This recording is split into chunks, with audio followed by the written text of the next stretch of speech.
Assalamualaikum, saya Rizal dari Institut Kajian Etnik UKM. Dia mana? Kita UKM. Kita, okey, kita.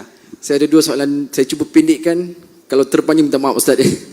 Nombor satu, kalau dalam konteks kesatuan ummah, cabaran dan harapannya, kalau kita berbicara tadi untuk menyatukan orang mazhab-mazhab yang ada di dalam Islam sebagainya, bagaimana kalau kita nak menyatukan aliran-aliran lain di dalam Islam seperti Syiah, Wahabi dan sebagainya bersatu bersama kami dalam konteks Islam? Itu yang pertama. Yang kedua, apabila berpindahnya ibu negara Israel ke Jerusalem, adakah itu petanda bahawa laluan untuk Dajjal daripada Isfahan, Iran akan terus bersemayam di Jerusalem? Pandangan Ustaz. Terima kasih Ustaz. Terima kasih Dok. Dulu ada satu subjek di Al-Azhar namanya At-Tayyarat Al-Fikriyah Al-Mu'asirah, aliran-aliran pemikiran kontemporer dalam Islam, mengkaji satu masalah bahawa Israel tetap melakukan 5 hal untuk menunggu Mesias, juru selamat yang mereka tunggu-tunggu sampai hari ini. Karena menurut mereka juru selamat itu belum turun sampai hari ini. Yang pertama, semua Yahudi mesti kembali ke bumi yang dijanjikan Tuhan. Al-Ardul Mau'ud, tanah yang dijanjikan Tuhan. Itu syarat pertama. Maka pada tahun 1946 mereka pun beramai-ramai pindah. Hari ini 5 juta penduduk Israel sudah kembali. Yang dari Maghribi, yang dari Rusia, yang dari Europe kembali. Dengan syarat ibu, sebab mereka melihat nasab ini dari puak ibu. Yang kedua, mereka dulu pernah dihancurkan pada masa Kaisar Nebukadnezar yang menghancurkan Temple of Solomon. Maka mereka mesti membalaskan sakit hati terhadap Nebukadnezar. Kampung Nebukadnezar adalah Babel, Babilonia adalah Irak sekarang. Oleh sebab itu Irak mesti dihancurkan. Itulah makanya serangan kepada Irak ini terus bertubi-tubi hingga hari ini. Yang ketiga, bahwa bumi Palestina mesti hijau. Sebab syaratnya Mesias itu mau turun ke bawah kalau dia hijau. Agak-agaknya Mesias itu dari atas langit dia tengok, dah hijau atau belum? Bila hijau aku baru turun. Apa yang hijau itu? Itulah dia pohon gharqad, syajaratul gharqad. Dan itu ada disebut Nabi SAW. Apa kata Nabi SAW? Nanti batu pun akan berbicara. Ketika bersembunyi mereka pada perang besar di akhir zaman itu di belakang batu, batu akan berbicara. Ya Abdullah, hadza Yahudi khalfi faqtulhu. Wahai hamba Allah, ini di belakangku ada Yahudi, bunuhlah dia. Kecuali satu, kata Nabi. Apa itu? Syajaratul gharqad. Subhanallah, Masya Allah. Bila kita sampai nanti, saya sampai ke satu kota yang dibelah menjadi 2, sebelah punya Mesir, sebelah lagi diambil oleh Israel. Saya tengok dengan mata kepala saya sendiri pohon-pohon gharqad mereka tanam menghijau seperti pokok pines. Lalu kemudian yang kelima, bahwa mereka mesti menguasai yang pernah dikuasai oleh Sulaiman dulu.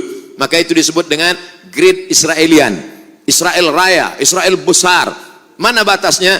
Dari 2 sungai, dari sungai Nil di Afrika hingga ke sungai Efrat di Irak. Maka batas negara mereka itu adalah 2 sungai. Maka dalam bendera dia dibuat ada bintang David, lalu segi 6, lalu di atasnya ada garis warna biru, di bawah ada biru. Yang di atas biru itu sungai Nil, yang di bawah biru itu adalah sungai Efrat. Maknanya kerajaan mereka dari Nil hingga ke Efrat. Yang kelima, kalau nanti mereka berkuasa di dunia, maka selain daripada mereka akan menjadi ghaim. Ghaim itu adalah keledai tunggangan. Yang bukan dia akan menjadi ghaim. Siapa dia? Maka mereka tidak mengajak orang luar kepada agama dia. Sebab dia adalah agama sekaligus nation. Beza dengan kita. Kita Melayu. Tapi bukan agama. Beza dengan mereka. Mereka adalah Yahudi sekaligus sebagai agama. Maka yang bukan mereka, bukan golongan mereka akan menjadi ghaim, keledai tunggangan. Itulah yang terjadi saat ini. Maka ini mesti disuarakan. Video saya tentang ini sudah diupload di YouTube, hanya beberapa jam saja, lepas itu hilang. Kalau tak percaya, coba upload. Mungkinkah Sunni dan Syiah bersatu? Yang menjawab ini Syekh Yusuf Al-Qaradawi. Maka dibuatlah yang disebut dengan At-Taqrib Bainal Madzahib. At-Taqrib, pendekatan. Karena sudah jauh betul. Ini Sunni, ini Syiah. Akhirnya dibuatlah dialog bernama At-Taqrib Bainal Madzahib, mendekatkan mazhab. Tapi itu pada masa Syekhul Azhar Mahmud Saltud.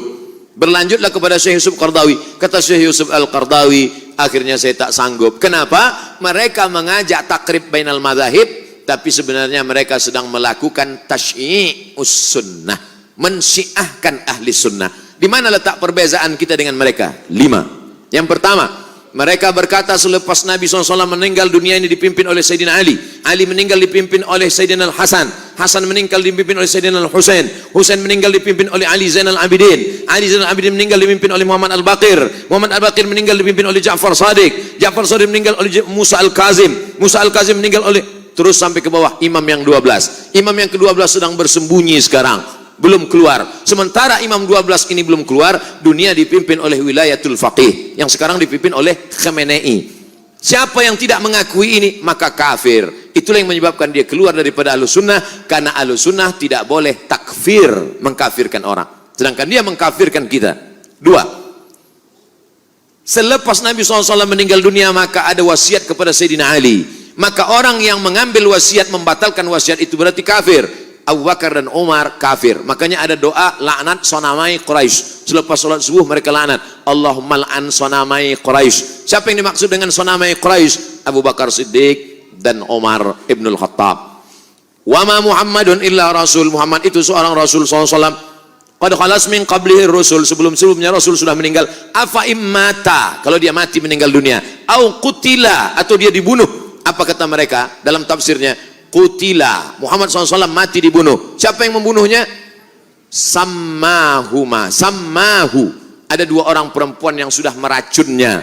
Sejahat-jahat perempuan adalah mereka berdua, sejahat-jahat lelaki adalah bapaknya. Siapakah 2 perempuan itu? Aisyah paling jahat, bapak Aisyah Abu Bakar. Hafsah paling jahat, bapak Hafsah adalah Umar. Sejahat-jahat perempuan Aisyah dan Hafsah, sejahat-jahat lelaki Abu Bakar dan Umar. 3. Sahabat Nabi yang beriman hanya Muaz, hanya Abu Dzar Al-Ghifari, Salman Al-Farisi, Miqdad bin Aswad. Selain daripada itu, sahabat itu kafir murtad. Sedangkan kita Ahlussunnah berkata as-sahabah udul. Abu Bakar Siddiq radhiyallahu an, Umar bin Khattab radhiyallahu an, Ali bin Abi Thalib radhiyallahu an. Sedangkan mereka mengatakan laknatullah alaih. Yang keempat, mereka berkata bahwa ada namanya taqiyah. Kalau kebetulan yang hadir ini ramai adalah Ahlus Sunnah wal Jamaah, maka ketika dia ditanya, engkau Syiah apa Sunnah? Dia akan berkata, ana Sunni. Sebab yang banyak ini Sunnah. Tapi kalau yang di sini yang datang adalah Syiah, ditanya, awak Sunni apa Syi'i? Ana Syi'i. Ini namanya taqiyah. Kalau yang kebetulan datang 50-50, 50 Sunnah, awak apa? Ana Sushi. Sunni Syi'i. Taqiyah. Dalam Islam tak ada taqiyah. Sedangkan mereka mengatakan at-taqiyah minad din. Taqiyah ini minad din. Siapa yang tidak bertaqiyah maka dia tidak beragama. Tidak beragama Syiah maksudnya. Yang kelima, mereka memahamkan ada akidah mereka disebut dengan mut'ah.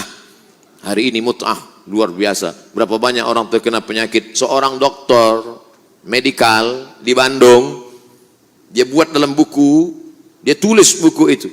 Dia bercerita bagaimana seorang perempuan yang memakai niqab, memakai cadar datang, tapi dia terkejut kenapa terkena, maaf, penyakit sipilis. Kenapa terkena sipilis? Rupanya ikut jamaah. Terlalu banyak guna Van Rijk kena virus. Oleh sebab itu maka kita tidak mungkin bertemu. Nata'awan fi mattafaqna. Mari kita bersama menjaga persatuan umat pada golongan antara Hanafi dengan Maliki, antara Syafi'i dengan Hambali, antara Ahlus Sunnah wal Jamaah. Tapi kalau sudah kepada Ahlul Bid'ah, maka dalam hal ini mesti, alhamdulillah, Malaysia merupakan kerajaan yang tegas dalam bidang ini. Saya amat sangat bersyukur kepada Allah, kerana dalam tazkirah saya mengambil fatwa. Saya ambil fatwa dari Selangor, saya ambil dari fatwa Mufti Johor, saya ambil. Bila umat bertanya, ini bukan fatwa Abdul Somad, ini fatwa dari bumi Melayu. Kenapa? Karena umat ini akan dijaga oleh ulama. Kalau ulama diam dalam masalah ini, maka habislah umat, akan diterkam oleh serigala-serigala. Maka mesti dijaga oleh ulama. Wallahu a'lam bishawab.